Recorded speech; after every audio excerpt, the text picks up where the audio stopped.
E aí, galera? Vocês sabiam que existe um princípio da física que explica por que os corpos flutuam ou afundam nos fluidos? Esse é o famoso princípio de Arquimedes.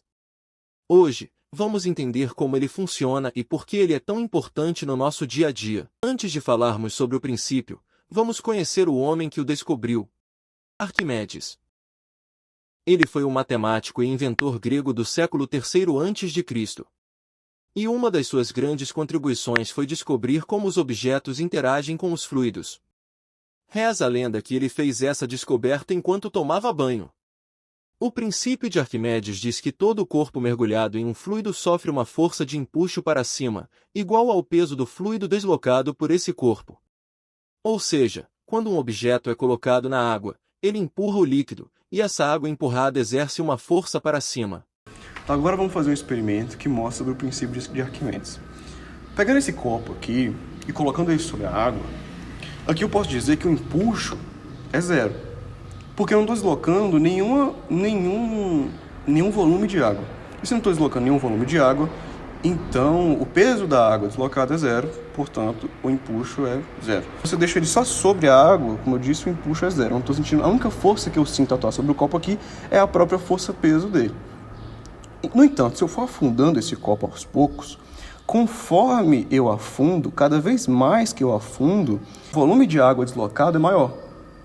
Percebam que dá até, inclusive, para ver a diferença do nível do balde mudando. Ele fica, conforme eu desloco mais água, eu adiciono mais volume aqui do que está abaixo do fluido, né? E eu levanto o nível do fluido. Por causa desse balde ser grande, né, é difícil de perceber isso aqui, mas em um balde menor ficaria bem nítido. Ou seja, eu estou deslocando aqui o volume de água e o empuxo aqui, quando ele está quase afundando, é o mais forte possível, porque aqui eu tenho o máximo de volume de água deslocada e o máximo de ar dentro do volume do copo e dentro do fluido, dentro abaixo da superfície do fluido. Agora vamos ver o que acontece se eu deixar o fluido entrar dentro do copo. O que acontece é que esse copo ele vai afundar e vai ficar na base do fluido. Ele vai até lá embaixo e vai ficar lá. Por que isso acontece? Porque dentro do copo não só existe o peso do fluido, existe também o peso, a densidade desse objeto também é modificada pelo próprio material dele. Ou seja, como ele é férreo, né, alumínio, ele é mais denso do que a água. O próprio material dele é mais denso que a água. Ou seja, quando ele afunda, não tem só volume de água aqui, também tem volume do próprio material dele, que faz com que ele afunde. Um outro caso interessante da gente analisar é desse copo boiar. Como eu posso fazer com que esse copo boie? Colocando um pouco de água dentro dele e liberando ele sobre o fluido, aqui dá para perceber que o nível de água dentro do copo está bem mais abaixo do nível de água do fluido. Ou seja, abaixo da superfície do fluido tem uma grande quantidade de ar aqui, de ar que está dentro do copo. Portanto, a densidade desse copo agora, do que está abaixo do nível da água, é menor do que a da própria água. Ou seja, ele flutua. O empuxo aqui supera o peso dele e faz com que ele fique na superfície. Agora, uma coisa que vale ressaltar é o seguinte: é uma característica que, se eu soltar o copo aqui, se eu simplesmente liberar ele, a gente tem uma impressão de que, por conta de que ele está completamente vazio em cima, ele vai boiar. No entanto, nem sempre vai acontecer isso, porque aqui vai acontecer um desequilíbrio. E como o centro do copo vai estar muito superior, fica mais fácil dele ficar instável sobre esse líquido.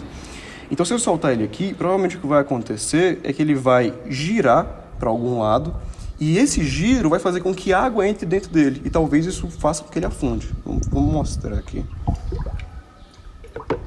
E foi o que aconteceu. Ele girou, porque eu simplesmente o liberei, ele não consegue ficar estável aqui. É muito difícil equilibrar ele aqui pelo próprio movimento da água, então ele afunda.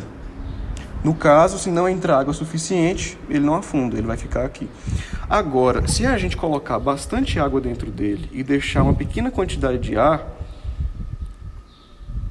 ele vai boiar e com uma grande estabilidade. Aqui ele vai ficar bem imóvel.